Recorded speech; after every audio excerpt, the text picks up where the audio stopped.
കാരുണ്യാഭിഷേകം, ആരാധിക്കുന്ന ജീവിതങ്ങളിൽ കാരുണ്യാഭിഷേകം, കാരുണ്യാഭിഷേകം.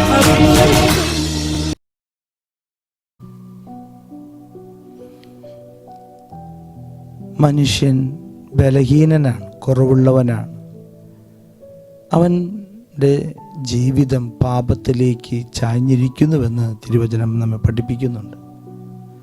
പക്ഷേ ആ ചാഞ്ഞിരിക്കുന്ന മനുഷ്യന് ദൈവദൂതന്മാരെ പോലെ ജീവിക്കുവാൻ കഴിയുമെന്ന് ഈ വചനം നമ്മെ ഓർമ്മപ്പെടുത്തുകയാണ്.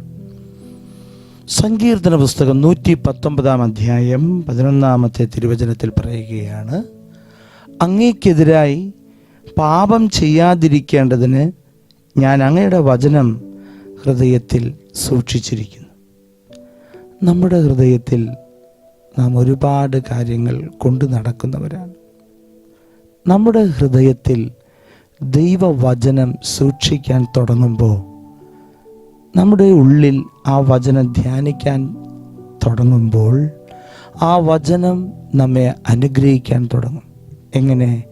പാപം ചെയ്യാതെ ജീവിക്കുവാൻ ഈ വചനം നമ്മെ ശക്തിപ്പെടുത്തും.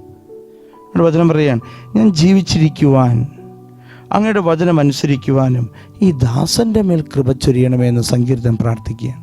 അപ്പോൾ നമ്മൾ ജീവിച്ചിരിക്കാനും ഈ കൃപയിൽ തുടർന്നു പോകുവാനും ഒരു അനുഗ്രഹം ഈ ദാസൻ്റെ മേൽ ചൊരിയണമേ എന്ന് പറയുകയാണ്.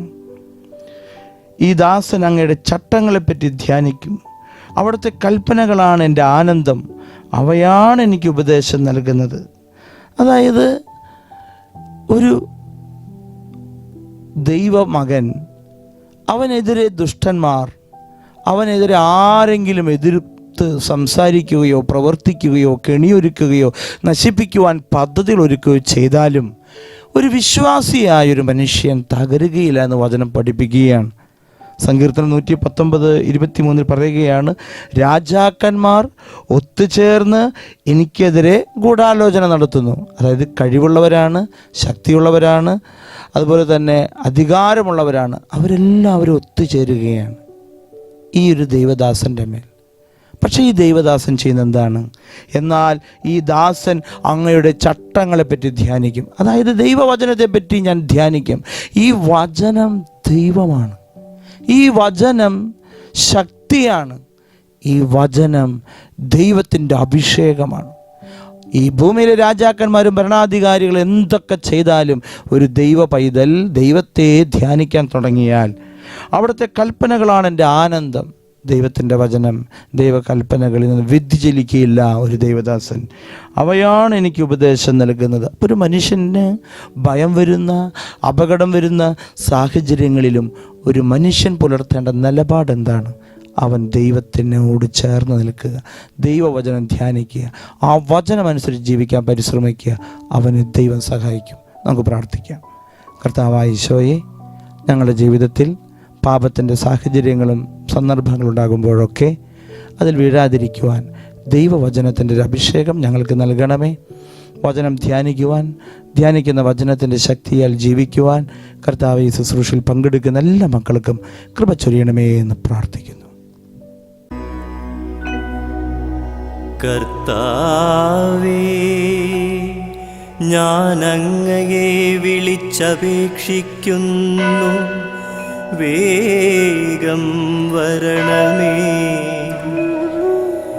ഞാൻ വിളിച്ചപേക്ഷിക്കുമ്പോൾ എൻ്റെ പ്രാർത്ഥനയ്ക്കു ചെവി തരണമേ. എൻ്റെ പ്രാർത്ഥന അങ്ങയുടെ സന്നിധിയിലെ ധൂപാർച്ചനയായും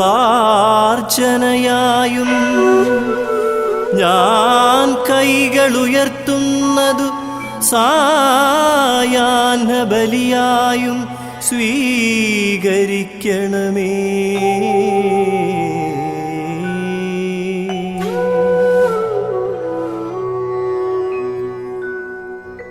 കർത്താവേ, എൻ്റെ നാവിനു കടിഞ്ഞാണിടണമേ. എൻ്റെ അധര കവാടത്തിനു കാവലേർപ്പെടുത്തണമേ. എൻ്റെ ഹൃദയം തിന്മയിലേക്കു ചായാൻ സമ്മതിക്കരുതേ. അക്രമികളോടു ചേർന്നു ദുഷ്കർമ്മങ്ങളിൽ മുഴുകാൻ എനിക്കു ഇടയാക്കരുതേ. അവരുടെ ഇഷ്ടവിഭവങ്ങൾ രുചിക്കാൻ എനിക്കു ഇടവരുത്തരുതേ. പരിശുദ്ധ പരമദിവ്യകാരുണ്യത്തിന് നേരം ആരാധനയും സ്തുതിയും പുകഴ്ച ഉണ്ടായിരിക്കട്ടെ. പരിശുദ്ധ പരമദിവ്യകാരുണ്യത്തിന് നേരം ആരാധനയും സ്തുതിയും പുകഴ്ച ഉണ്ടായിരിക്കട്ടെ. പരിശുദ്ധ പരമദിവ്യകാരുണ്യത്തിന് നേരം ആരാധനയും സ്തുതിയും പുകഴ്ചയും ഉണ്ടായിരിക്കട്ടെ.